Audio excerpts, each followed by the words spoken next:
Welcome to this fourth class about reinforcement learning.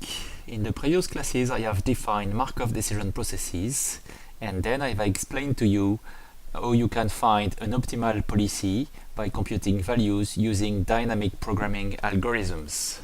So now we will more focus on reinforcement learning per se. So first have a look back at what's dynamic programming. In fact, in dynamic programming we have an agent who knows everything about the transition function and reward function and uses this knowledge to iteratively compute an optimal value function from which it will derive an optimal policy. The reinforcement learning case is the case where the agent does not know the transition function and the reward function in advance. It is somewhere in an environment and it does not know how to get rewarded and where these actions will lead it to. That's where learning comes into play. And that's where you will need some exploration to figure out what's interesting to be made. So to solve this problem, there are mainly two approaches.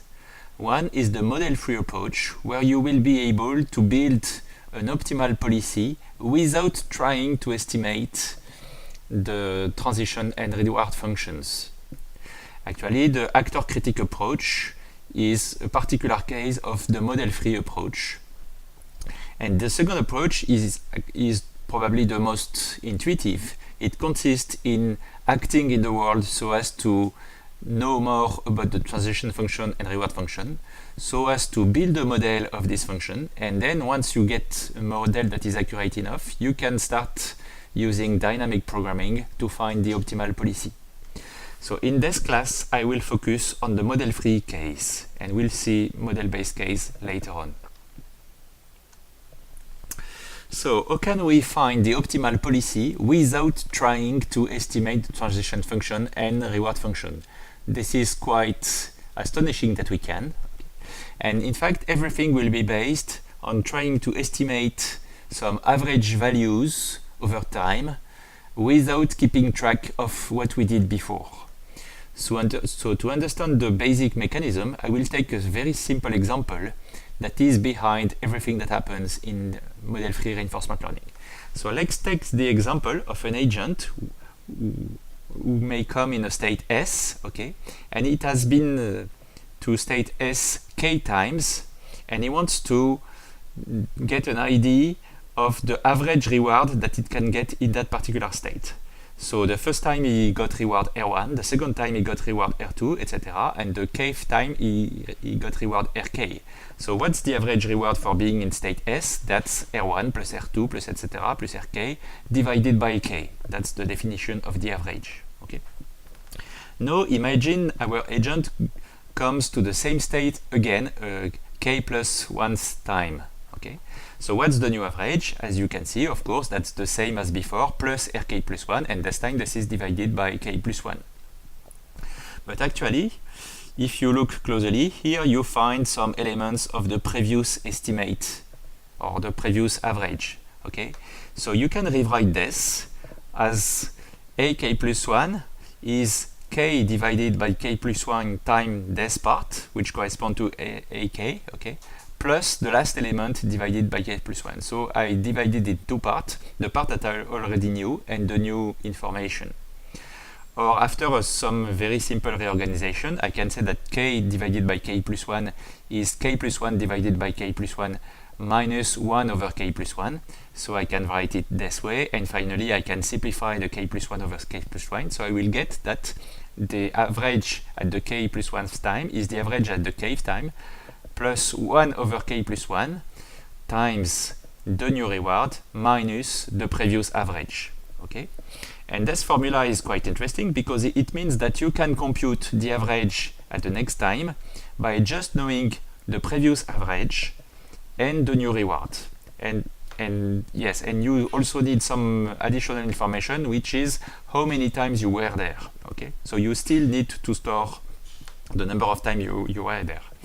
So you can even more approximate this formula, which is exact so far, by replacing 1 over k plus 1 by a factor alpha that should decrease as 1 over k plus 1. So if you take this formula, it allows you to compute an average given the previous value of the average and the new information. So it allows you to perform incremental estimation of the average. And that's very interesting because this is what will be used in reinforcement learning so as to find optimal policies without trying to store everything that happened before. So you don't have to store the rewards that you got before. Okay. Actually, with this particular way to estimate the average, if alpha is too small, you will converge to your real average very slowly. If alpha is too large, you will oscillate around the average, but slowly you will decrease towards the true value of the average. Okay. So you have to tune alpha so that it performs at the correct rate. Okay. And this alpha will be called the learning rate later on. So this converges to the true average. Okay. And you will see that this equation is everywhere in reinforcement learning because in model-free reinforcement learning, everything is based on these kinds of incremental estimations. Now there is a second important mechanism that we have to understand and which is not trivial either to explain. So imagine we have an agent which is in state st, performs action at, and happens to fall into state st plus 1.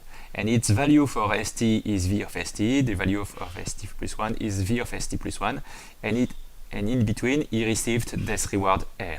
Okay? So the idea is that it had these estimates v of st and v of st plus 1, and it's just performing that step, so it gets no new information. So the question is, how should it update its values for v of st given the current reward that it got by performing that particular motion? If you can do so efficiently, you can update your value function very locally without having to know anything about the rest of your MDP, so anything else about your reward function and your transition function. You just need some very local information. So how can you do this? In fact, if your estimates v of st and vst plus 1 were exact, you would get exactly this relationship. So let's call delta the temporal difference error or the reward prediction error, which is this part minus this part. You can see that if your reward is higher, if delta is positive, it means that your reward is higher than what this part should predict. Okay, given your value at the current state and the value at the next state, you were predicting some value for the rewards for that to be 0. And if delta is positive, it means that in fact you underestimated the value of the current state. So you should increase this value in that particular case. If delta is negative, you should decrease this value with the same reasoning. Okay? So you can update your values very simply just by using an update rule, which is v of st is the previous v of st plus alpha times delta. So if delta is positive, this will increase v, and if delta is negative, this will decrease v, which is exactly what we need. Okay? So that's the basic temporal difference error mechanism. From this temporal difference error mechanism, you can define an algorithm which consists in evaluating a policy. This algorithm is called TD of 0, so that's temporal difference error with a particular parameter which is set to 0 so far. I will explain this later on. So if I have a policy pi, my agent is performing a sequence of steps, and at each step I will perform an update this way. This is my delta, so I am doing v of st is the previous value of v of st plus alpha times delta, where alpha is my learning rate and delta is my temporal difference error. And you can show that if you do so for an agent behaving in an environment, at each step, this mechanism will make so that the value function will converge to the value corresponding to your policy. Okay. You will see later on, I will explain this later on, that this is related to some Monte Carlo methods. But the point is that the updates are completely local, and you can prove that it corresponds to getting the exact values of the different actions in your policy. Okay, this was proved in '94. Okay, so far so good. But with this mechanism, you can evaluate all states. You can discover that that particular state S0 has a high value and that other state S4 has a very low value. But if you are a reinforcement learning agent, if you don't know the transition function, you don't know how to go to S0, which is better than S4. So you don't know how to use this value information because you don't know how to come from a state to a better state. Okay. Actually, what can you do? There are three solutions. One consists in working with action value functions rather than value functions. This is Q-learning and Sarsa. This is what I will explain just next. Another idea consists in learning a model of the transition function so as to know what to do to reach that or this state, and then this corresponds to model-based reinforcement learning. This will be explained in another class. Okay. And the third solution, which is quite different from this one, is the actor-critic methods, where you simultaneously update a model of your value using the temporal difference mechanism, but also you update some policy that tells you what to do depending on whether your values were optimistic or pessimistic. So let's focus first on those solutions, and let's start with Sarsa. Before that, I have to, just a reminder that in what I have shown you before, we were using the value function, and now we will use the action value function, which means that instead of working with a vector of values for the state, we will work with Q tables, which tell you how good it is to perform a particular action in a particular state. The key idea is that if you have such table, you know what to do, because if you can compute these values with the same mechanisms as before, when you are in state S0, E0, this is very easy to determine what to do. For instance, you just take the max over the different actions, and this is what you should do. Okay, that's the idea behind Sarsa and Q-learning. So let's start with Sarsa. As I told you, the temporal difference algorithm, the update rule was this one. So I will just replace V of st with Q of st 80. Okay, so I take exactly the same equation, but each V of st becomes Q of st 80. The only one that makes a little puzzle is this one, where in fact you have to replace V of st by Q of st and 80 plus 1. So it means that to perform updates with Sarsa, you need to decide in advance what you will do at the next time step, so your update is not completely local as it was before with temporal difference mechanism. Okay, so if you have an agent that has a Q table which you can initialize randomly or with null values or whatever, and you perform some exploration and you perform these updates, this will converge to the optimal Q values. Okay. Okay, so one point that I will explain in the next class is that having to know A of the action at the next action, the action at the next time step, adds some constraints to the mechanism. Okay, so these methods are called on policy, and they were difficult to prove, so they were only proved in 2000, whereas the Q-learning algorithm that I will explain right now, which is simpler, was proven 6 years before. So what's Q-learning? So this is exactly the same as Sarsa, but instead of having here Q of st plus 1, 80 plus 1, you take the max over actions of Q to st plus 1 A. So it means that you don't care what you will do in the next state. When you are performing the update, you consider that you will take the best action, and if you do so, that works. Okay. So that's, in that case, you don't need to know what you will do in the next time step. So that's called the enough policy method, and that's simpler and more efficient. Okay, that's simpler to prove, essentially. It could be more efficient in some cases, as you will see is in a next class.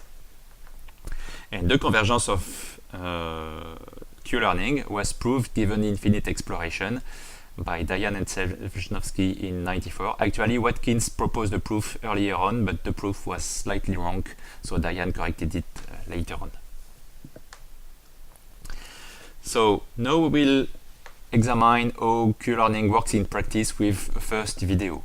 So what do you have to do? You have to build a state and action Q table. Okay, this Q table can eventually be incremental. You can add lines when you discover new states. Eventually, we won't do that, but you can. Okay, you have to initialize this Q table. You can initialize it randomly with random values. This might be a rather bad idea, or you might initialize it with zeros. Or if you have some knowledge about what are the nice states, maybe it's a better idea to initialize it with large values for the nice states and small values for the less good states. Okay. And then you will apply the update equation that I have shown you on the previous slide at each step using some exploration from time to time. Okay. So let's have a look at how it works. Okay, so that's Q-learning. I have many things to explain about this video, so let's start. We have time because, as you will see, Q-learning is quite slow. So I have my agent, which is the blue circle moving around. And what you can see also in this maze is that there is some reward here, and actually the value of that particular cell is already 1 because the agent already went there once. I started the video after the agent already spend some time in the maze. And then what you can see is these green arrows, with some value.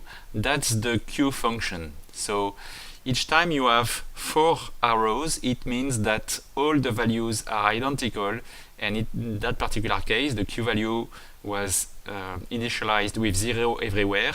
So taking all actions is equivalent in the Q table. So what do you see is that this agent is in fact performing a random walk.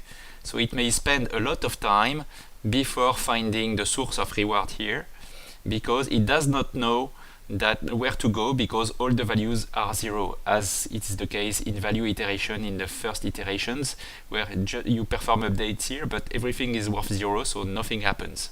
But you can see that once it went there once, then it can update the values, and the values will get updated slowly backwards towards the initial states of the agent. So the main message about Q-learning is that this is very, very slow, but believe me, after a while the values will converge to the optimal values, but this while will be very, very long. Let's wait a little bit more to see if it goes there by chance, and the further you wait, the more cells get a value, and the more chance you get that your agent will find the reward and the value will get propagated again.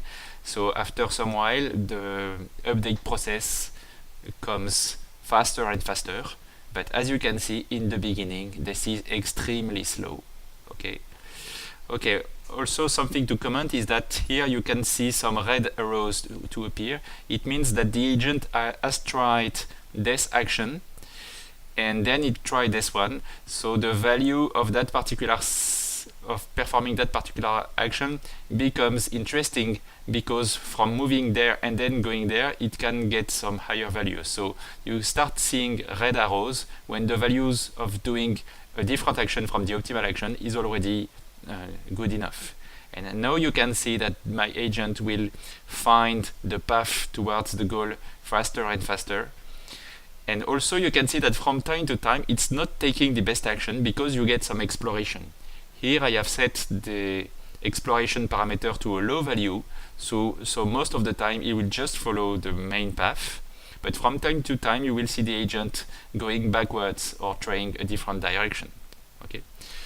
Final thing that you can see is that, is there any example here? No, in that particular case we are lucky. Okay, here for instance it was going there, and then the value changed and it started to go this way, which is faster. Okay, so now we can consider that Q-learning finished, and we will stop there, but believe me, after an even longer while you will get the optimal values correspond to what value iteration would have computed for that particular maze.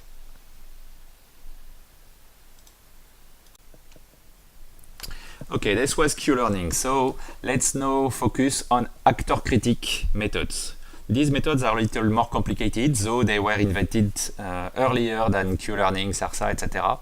But they are very important because when we will switch to deep reinforcement learning, and in particular to the continuous action case, a lot of methods are based on the Actor-Critic design framework. So in an Actor-Critic architecture, you have your agent interactive with your environment, and the agent manages two representations at the same time. A critic that is updated with temporal differences by receiving a state and a reward, and then an actor which is updated depending on the updates of the critic. Okay, so the idea is quite simple. If you compute a temporal difference error delta that is positive, it means that the value of the state where you are is higher than what you expected, but it also means that the action that you just performed is better than what you thought. So you should increase the probability of taking that particular action. So in the naive design of Actor-Critic methods, what you get is a stochastic policy where you have probabilities for all actions in all states. And what you will do is that you will increase the probability of taking a particular action when your delta is positive, and you will decrease this probability when your delta is negative. And then you have to normalize to make sure that there are still probabilities. Okay, so this is very simple. This is quite naive mechanism, but this works quite well. Okay, one point is that you need one learning rate for your critic and one learning rate for your actor. Actually, what you should do is, since your critic is driving the learning of your actor, you should update your critic faster. So you should take a higher alpha for the critic than for the actor. Okay. By the way, these algorithms are related to policy iteration because, as in policy iteration, you have a representation of the value, which is the critic, and a representation of the policy. In policy iteration, as if you can remember, we were improving a policy and then computing the corresponding value and then improving the policy, etc., etc. Here also, you improve the value, then you improve the policy, and so on and so on. Okay. An important point is that if you are using this update equation, you don't need to perform a max over actions. This is why Actor-Critic methods will perform nicely in the continuous action case where doing a max over actions gets very, very expensive. Another point is that if you want to perform this update rule, then you need to know how to draw an action from a probabilistic policy. So you need some continuous representation of these probabilities. For instance, using Gaussians, then you can draw these actions according to probabilities. And then I will present to you a different perspective about Actor-Critic algorithms that is probably more helpful to understand the deep reinforcement learning algorithms that I will explain later on. So let's start from Q-learning. Okay, consider we have a Q table, and let's see how it works when you have many actions or even continuous actions. So imagine at the moment your agent is in state E0, okay? It has to determine what to do, so it has to find the best action. So that's A1, okay? So you have to compare all these values, say the max is A1. And then you move to somewhere else, etc., etc. And then you go back to E0, and you want to determine what to do again, and then you have to find this max again. So that's a little stupid if you have many actions because it's expensive to find this max. So what can we do to improve the situation when we have many actions? That's simple. You could just mark where's the max, okay, so that when you come back to the state again, you already immediately know where is the max. Okay. Actually, this representation, marking the best action in all states, can be represented a little differently, just by saying in each state, what's the best action. Okay. So here you have your Q values, and here you have something that specifies what to do in any state. And what's this? Oh, interesting. That's a deterministic policy. Okay. So you see that here you have a critic, and here you have a policy. And furthermore, what is quite interesting is that if you are performing some updates here, there might be cases when you need to update there, but not always. Okay. For instance, if you improve the max, the value of this particular value, the max won't change because it's already the max. So you don't need to touch that. If you decrease any of the other values, the max won't change either. Okay. If you increase that particular value, you just have to compare that particular value to the value of the max to see if the max has changed, and in which case you will have to update the policy. So the only case where you will have to compute a max again is if you decrease this value, then you have to check whether there is one value over the other ones which is higher than the new value here. So you can see that just by storing the values and the policy, you can perform some updates that are cheaper than computing a max at all times. Okay, and this is very important to understand the actor-critic scheme. And that's it for this class, and now we will switch to, in fact we will go back to the on-policy versus off-policy distinction in the next class. Thank you for listening.